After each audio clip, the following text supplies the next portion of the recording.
എല്ലാവർക്കും സുഖമാണെന്ന് വിശ്വസിക്കുന്നു. സംസ്ഥാനത്ത് അങ്ങനെ സാമൂഹ്യ സുരക്ഷാ പെൻഷൻ വിതരണം ആരംഭിച്ചിരിക്കുകയാണ്. പെൻഷൻ ഇന്നലെ വൈകുന്നേരത്തോടു കൂടിയാണ് അക്കൗണ്ടുകളിലേക്ക് എത്തിയിട്ടുള്ളത്. അപ്പോൾ പെൻഷൻ ഇതുവരെ ലഭിക്കാത്ത ആളുകൾ ശ്രദ്ധിക്കേണ്ട വളരെ പ്രധാനപ്പെട്ട കാര്യങ്ങളാണ് പറയുന്നത്. വീഡിയോയുടെ വിശദാംശങ്ങളിലേക്ക് കടക്കുന്നതിന് കൂടുതൽ ആളുകളിലേക്ക് ഇൻഫർമേഷൻ എത്താൻ ഷെയർ ചെയ്യുക, ലൈക്ക് ചെയ്യുക. ഫേസ്ബുക്കിലൂടെ കാണുന്ന ആളുകൾ ഫോളോ ചെയ്യുക. വീഡിയോയുടെ വിശദമായ വിവരങ്ങളിലേക്ക് വരാം. സംസ്ഥാനത്ത് നവംബർ മാസത്തിൽ പ്രഖ്യാപിച്ച സാമൂഹ്യ സുരക്ഷാ ക്ഷേമ പെൻഷൻ വിതരണം ആരംഭിച്ചു. 2 ഗഡുക്കളുടെ വിതരണമാണ് ഇപ്പോൾ തുടങ്ങിയിട്ടുള്ളത്. 3600 രൂപയാണ് 62 ലക്ഷം പെൻഷൻ ഗുണഭോക്താക്കളിൽ മസ്റ്റും പൂർത്തീകരിച്ചിട്ടുള്ള ആളുകൾക്ക് ലഭിക്കുന്നത്.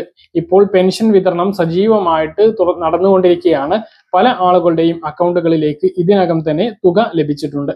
ഇതുവരെ തുക എത്തിയിട്ടുള്ള ആളുകൾ താഴെയൊന്ന് കമന്റ് ആയിട്ട് അറിയിക്കാൻ മറക്കരുത്. ബാങ്ക് അക്കൗണ്ടുകളിലേക്ക് 2 ഘട്ടമായിട്ടാണ് തുക വിതരണം നടക്കുന്നത്. 1600 ഒരു ഘടവും 2000 ഒരു ഘടവും. ആ ഒരു വിതരണമാണ് ഇപ്പോൾ പുരോഗമിച്ചുകൊണ്ടിരിക്കുന്നത്. 1600 ഇതോടുകൂടി പൂർത്തിയായി. ഇനി കുടിശ്ശികയില്ല. കുടിശ്ശികയെല്ലാം തീർന്നു കഴിഞ്ഞിരിക്കുകയാണ്. ഈ ഒരു പെൻഷൻ വിതരണത്തോടുകൂടി കുടിശ്ശിക തീർന്നു. ഇനി എല്ലാ മാസവും 2000 രൂപയാണ് ലഭിക്കുക. അതുപോലെ തന്നെ കേന്ദ്ര വിഹിതം ലഭിക്കുന്ന ആളുകൾക്ക് 300, 200, 500 രൂപയുടെ കുറവുണ്ട്. അപ്പൊ അത് കഴിച്ച് ബാക്കിയുള്ള തുകയാണ് ലഭിക്കുന്നത്. 300 കുറവുള്ളവർക്ക് 1700, 1300 എന്നിങ്ങനെയാണ് ഇപ്പോൾ ക്രെഡിറ്റ് ആയിട്ടുള്ളത്. ബാക്കിയുള്ള 600 രൂപ താമസിക്കാതെ തന്നെ അക്കൗണ്ടുകളിലേക്ക് എത്തും. 200 രൂപ കുറവുള്ളവർക്ക് 3200 ആണ് ലഭിച്ചത്. ബാക്കി 400 രൂപ അക്കൗണ്ടുകളിലേക്ക് ഉടൻ എത്തും. 1000 രൂപ ഉള്ളവർക്ക് 2600 ലഭിച്ചു. 1000 രൂപ ഒരാഴ്ചക്കുള്ളിൽ എത്തിച്ചേരുന്നതാണ്. കയ്യിൽ പെൻഷൻ വിതരണം തിങ്കളാഴ്ച മുതൽ ആരംഭിക്കും എന്നാണ് ഇപ്പോൾ നമുക്ക് ലഭിക്കുന്ന വിവരങ്ങൾ.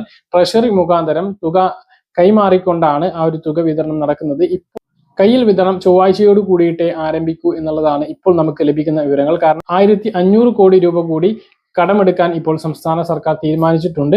ഇപ്പോൾ സാമൂഹ്യ സുരക്ഷാ പെൻഷൻ വിതരണം അക്കൗണ്ടുകളിലേക്ക് വിതരണം ചെയ്തു തുടങ്ങിയിട്ടുണ്ട് എങ്കിലും ഇതിയോളം ആളുകൾക്ക് കയ്യിലാണ് പെൻഷൻ എത്തേണ്ടത്. ഇപ്പൊ പെൻഷൻ വിതരണത്തിന് വേണ്ടിയിട്ട് 1500 കോടി രൂപ കൂടി കടമെടുക്കുന്ന നടപടി അടുത്ത ചൊവ്വാഴ്ചയാണ് നടക്കുന്നത്. അതിനുശേഷമായിരിക്കും ട്രഷറി മുഖാന്തരം തുക സർവീസ് സഹകരണ സംഘങ്ങളിലേക്ക് എത്തി വിതരണം ആരംഭിക്കുന്നത്. അപ്പോൾ ചൊവ്വാഴ്ചയ്ക്ക് ശേഷം ആ ഒരു തുക കയ്യിൽ പ്രതീക്ഷിച്ചാൽ മതി എന്നുള്ളതാണ് ഏറ്റവും പ്രധാനപ്പെട്ട മറ്റൊരു അറിയിപ്പ്.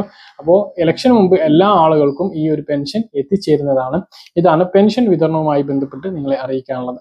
പറഞ്ഞ കാര്യങ്ങൾ കൃത്യമായിട്ട് മനസ്സിലാണെന്ന് കരുതുന്നു. ഇതുപോലുള്ള ഇൻഫർമേഷൻ ലഭിക്കാൻ ചാനൽ സബ്സ്ക്രൈബ് ചെയ്യുക, ബെല്ലൈക്കൺ എനേബിൾ ചെയ്ത് നോക്കുക. മറ്റൊരു വീഡിയോയുമായി നമുക്ക് വീണ്ടും കാണാം. ദൂരെ.